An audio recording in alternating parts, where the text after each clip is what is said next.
నమస్తే. ఇన్నాళ్ళు నన్ను సపోర్ట్ చేస్తూ ఎంకరేజ్ చేస్తూ మీ ప్రేమని నాకు అందిస్తున్న ప్రతి ఒక్కరికి కృతజ్ఞతలు. అలాగే ఈ వీడియో కూడా ఖచ్చితంగా మీకు ఉపయోగపడుతుంది. లైక్, షేర్ అండ్ సబ్స్క్రైబ్ చేసి మీ సపోర్ట్ ని నాకు అందించండి. అలాగే ఈ వీడియో పట్ల మీకున్న అభిప్రాయాన్ని కమెంట్ సెక్షన్ లో కమెంట్ చేసి తెలియజేయండి. ఇప్పుడు వీడియోని చూద్దాం. నమస్తే, వెల్కమ్ టు అవర్ ఛానల్. నేను పద్మిని. ప్రస్తుతంతో పాటు ప్రముఖ ఆధ్యాత్మికవేత్త, నారీసేన ఫౌండర్, దత్త ఉపాసకురాలు, శ్రీపాద శ్రీవల్లభ దత్తపీఠం వ్యవస్థాపకురాలు శ్రీమతి లతా దత్త గారు మనతో పాటు ఉన్నారు. మాట్లాడదాం. నమస్తే అక్క. జై గురుదత్త. శ్రీ గురుదత్త అక్క. అక్క, ఈ కార్తీక బహుళపక్ష ఏకాదశి వచ్చేస్తోంది. ఉత్పన్న ఏకాదశిగా పిలువబడేటటువంటి ఏకాదశి. మరి ఈ ఏకాదశి వైశిష్ట్యం ఏమిటి, ఎట్లా వినియోగించుకోవచ్చు?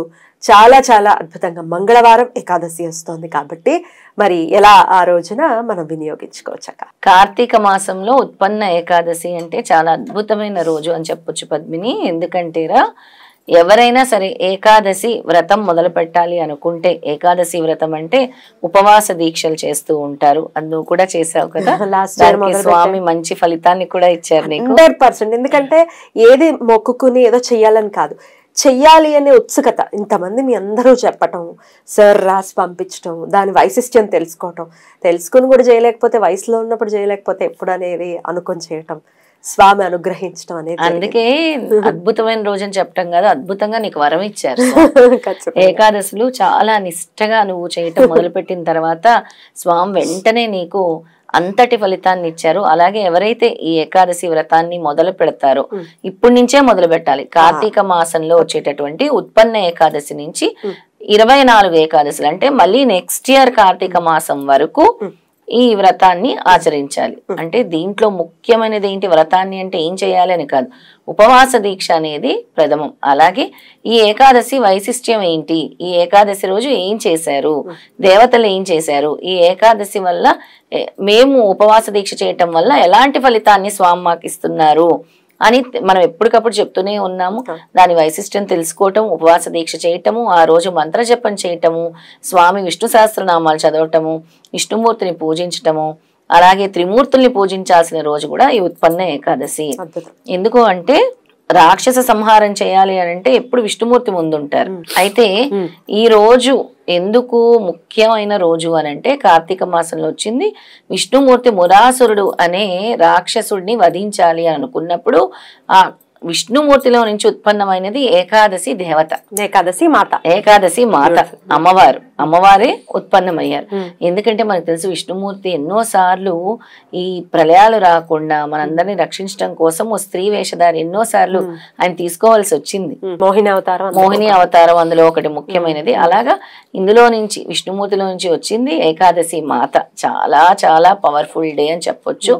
అలాగే ఎంతో మంది అనుకుంటూ ఉంటారు, మేము గోదానం ఇవ్వాలి, ఈ రకరకాల బాధల నుంచి, దోషాల నుంచి నివృత్తి చెందాలంటే గోదానం ఇవ్వని. చాలా శ్రేష్టం కదా, చాలా శ్రేష్టం గోదానం అంటే. ఎలాంటి మహా పాతకాలైనా కూడా పోయేది గోదానం వల్ల. నిజంగా డబ్బున్న వాళ్ళు నిజంగా చేసుకోవాలి కదా, చేసుకోవాలి, చూపించకుండా చక్కగా చేసుకుంటే. అందుకే పద్మిని, ద్రవ్యశుద్ధి అంటే ఏంటి, గోదానాలు చేయాలి. దేవాలయాలు చేసేటప్పుడు నిర్మాణంలో వీళ్ళందరూ పాలు పంచుకోవాలి. బావిలు తొమ్మేటప్పుడు పాలు పంచుకోవాలి. మన పూర్వీకులు చూడు, బావిలకి, నదీ జలాలకి, దేవాలయాలకి ఎంత ఆనందంగా ఉండేవారు. 10 మంది పిల్లలు. ఇప్పుడు ఒక్కొక్క పిల్లల్ని పెంచడానికి మనం ఇదైపోతుంది. అసలు ఒక్కళ్ళు కడుపును పడడానికి ఎంత తలకిందలు తపస్సులు. అసలు ఆ కడుపునే పడట్లేదు పిల్లలు. అంటే అలాంటి కలియుగ దోషాలు చాలా ఉన్నాయి. ఇలాంటి దోషాలన్నీ నివృత్తి అవ్వాలంటే గోదానం ఇవ్వాలంటారు. కానీ ఎటువంటి గోదానం ఇవ్వకుండా కూడా ఈ రోజు ఎవరైతే ఏకాదశి వ్రతాన్ని ఆచరిస్తారో 100 గోవులు ఇచ్చిన ఫలితము, 100 గోవులు ఇచ్చిన ఫలితము ఎక్కడి నుంచి వస్తుంది? ప్రతి దానికి చక్కగా ప్రత్యామ్నాయాన్ని ఏర్పాటు చేసింది మన సనాతన ధర్మము. భగవంతుడు ఎప్పటికప్పుడు మనకి ప్రత్యామ్నాయాలు ఇస్తూనే ఉన్నాడు. భగవంతుడు లేని వాడి కోసం ఇచ్చుకోలేము. ఇప్పుడు నా బౌటి వాళ్ళైతే ఎటువంటి పరిస్థితుల్లో గోదానం అంటే ఎంత అవుతుంది? ఇంచుమించు ₹1,00,000 పైన మాటేనా? ఇప్పుడు మరీ తక్కువ అంటే 40,000, 50,000 మామూలు గోవు అయితే. మంచి గోవు అంటే ఒక 60,000-70,000 అంతే. 80,000, 60,000-70,000, 70,000. ఆ క్రతువు బ్రాహ్మడి చేత చేయించుకోవటం ఇవన్నీ అతి ఇటుగా ₹1,00,000 అవుతుంది. యాక్చువల్ అయితే చేయొచ్చు, ఎవరైనా చేయొచ్చు. ఎప్పుడు చేయొచ్చు? నెలకి ఇంత అని దాచుకుని చక్కగా చేయొచ్చు. చక్కగా నెలకి ఇంత ఇంత ఒక 2,000, 3,000 చేసుకొని సేవింగ్ గా చేసుకొని దాని ఫలితం అంత ఇంత ఫలితం కాదు. అంటే అన్ని ఏవైతే నదులు ఉంటాయో అన్ని నదుల్లో స్నానం చేసిన ఫలితం. పంచమహాపాతకాలు అంటారు చూసి వాటిని కూడా నివృత్తి చేస్తుంది గోదానము. బ్రహ్మహత్యా పాతకాలు లాంటిది కూడా నివృత్తి చేస్తుంది గోదానము. అంటే ఇంకా నీ కర్మ ఎక్కువ ఉంటే మనం ఏమీ చేయలేము, నీ దోషాలు ఎక్కువ ఉంటే మనం ఏమి చేయలేము, కానీ గోదానంకి అంతటి ఫలితం భగవంతుడు మనకి ఇచ్చాడు.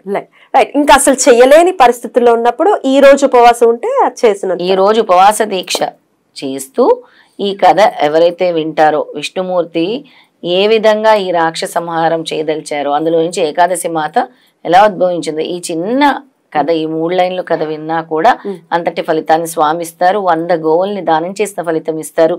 త్రిమూర్తులని స్మరించుకోవాల్సిన రోజు కూడా ఈ రోజే అని. అప్పుడు దత్తుడే త్రిమూర్తులు ఎవరంటే దత్తుడే. ఇంకా దత్తాత్రేయుడిని ఎలాగ మనం పూజించాలి, ఏ మంత్రంతో పూజించాలి అంటే ఇప్పుడు నేను ప్రతి ఒక్కరికి చెప్తున్నాను, దత్తాత్రేయుడి ఫోటో ఇంట్లో తెచ్చిపెట్టుకోండి. లేకపోతే ఈ ఏకాదశి శుభదినం రోజు మీ ఇంట్లో తెచ్చిపెట్టుకోండి త్రిమూర్తుల్ని. ఎందుకంటే త్రిమూర్తుల్ని స్మరించుకోవాల్సిన రోజు ఇదే రోజు, కార్తీక మాసంలో ఉత్పన్న ఏకాదశి రోజు.